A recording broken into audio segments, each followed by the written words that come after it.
Hello, and welcome to Reading with Miss Nickerson. Today we're going to read The Nightmare Before Christmas by Tim Burton. Look, there's that skeleton. Ooh.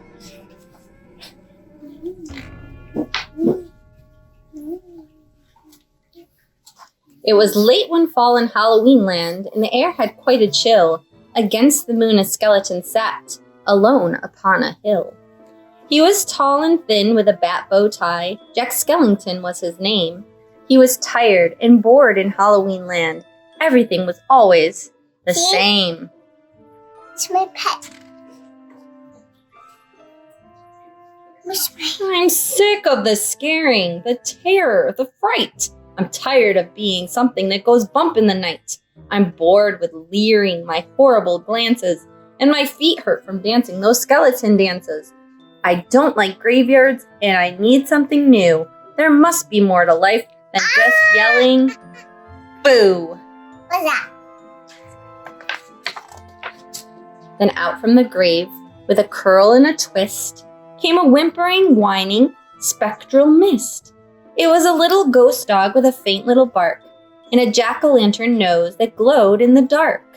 It was Jack's dog Zero, the best friend he had, but Jack hardly noticed, which made Zero sad. What is Zero doing? All that night and through the next day, Jack wandered and walked. He was filled with dismay. I picked the spider up. Then deep in the forest, just before night, Jack came upon an amazing sight.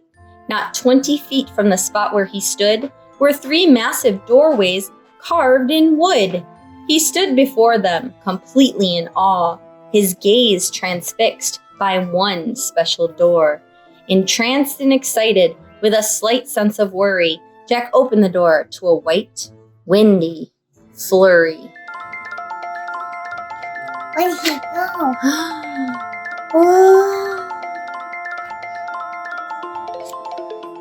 Jack didn't know it, but he'd fallen down in the middle of a place called Christmas Town.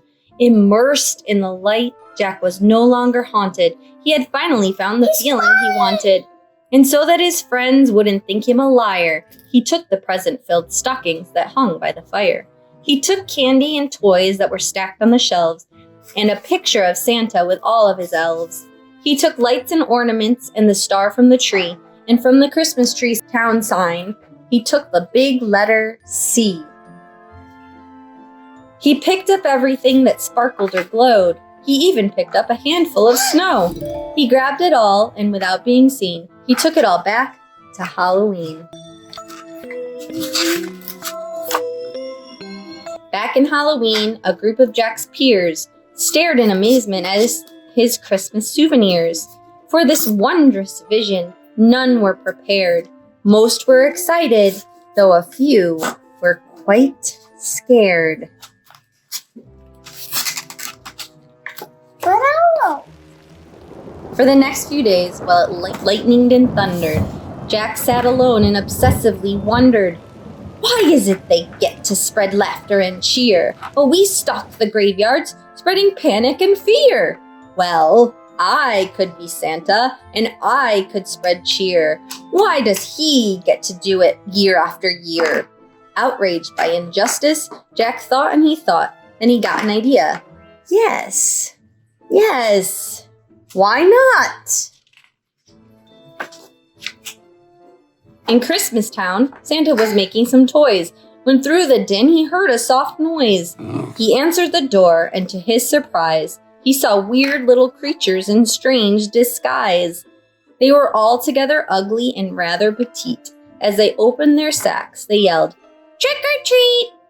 Then a confused Santa was shoved into a sack and taken to Halloween to see Mastermind Jack. In Halloween, everyone gathered once more, for they'd never seen a Santa before.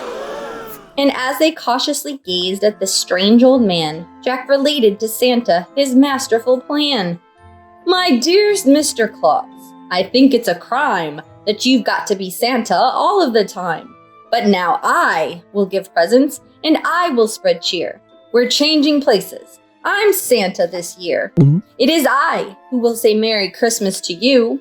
So you may lie in my coffin, creak doors, and yell, boo. And please, Mr. Claus, don't think ill of my plan, for I'll do the best Santa job that I can. The sweetest. And though Jack and his friends thought they'd do a good job, their idea of Christmas was still quite macabre. They were packed up and ready on Christmas Eve day when Jack hitched his reindeer to his sleek coffin sleigh. But on Christmas Eve, as they were about to begin, a Halloween fog slowly rolled in. Jack said, "We can't leave. This fog's just too thick. There will be no Christmas, and I can't be Saint Nick." Then a small glowing light pierced through the fog. What could it be? It was Zero, Jack's dog. Jack said, "Zero, with your nose so bright, won't you guide my sleigh tonight?" And to be so needed was Zero's great dream. See So my he eyes? joyously flew to the head See of my the team. eyes? And as the skeletal sleigh started its ghostly flight, Jack cackled, See? "Merry Christmas to all, See my eyes? and to all a good night."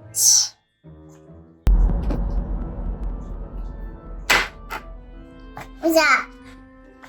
Reindeer.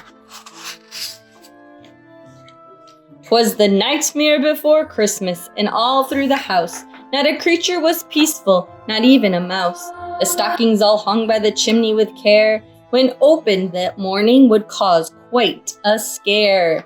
The children all nestled so snug in their beds would have nightmares of monsters and skeleton heads. The moon that hung over the new-fallen snow cast an eerie pall over the sea below, and Santa Claus's laughter now sounded like groans, and the jingling bells like chattering bones. And what to their wondering eyes should appear but a coffin sleigh with skeleton deer, and a skeletal driver so ugly and sick they knew in a moment, this can't be Saint Nick. From house to house, with a true sense of joy, Jack happily issued each present and toy. From rooftop to rooftop he jumped and he skipped, leaving presents that seemed to be straight from a crypt. Unaware that the world was in panic and fear, Jack merrily spread his own brand of cheer. He visited the house of Susie and Dave. They got a Gumby and Pokey from the grave. Then on to the home of little Jane Neiman. She got a baby doll possessed by a demon. A monstrous train with tentacle tracks, a ghoulish puppet wielding an axe, a man-eating plant disguised as a wreath, and a vampire teddy bear with very sharp teeth. There were screams of terror, but Jack didn't hear it. He was much too involved with his own Christmas spirit. Jack finally looked down from his dark, starry frights and saw the commotion, the noise, and the lights.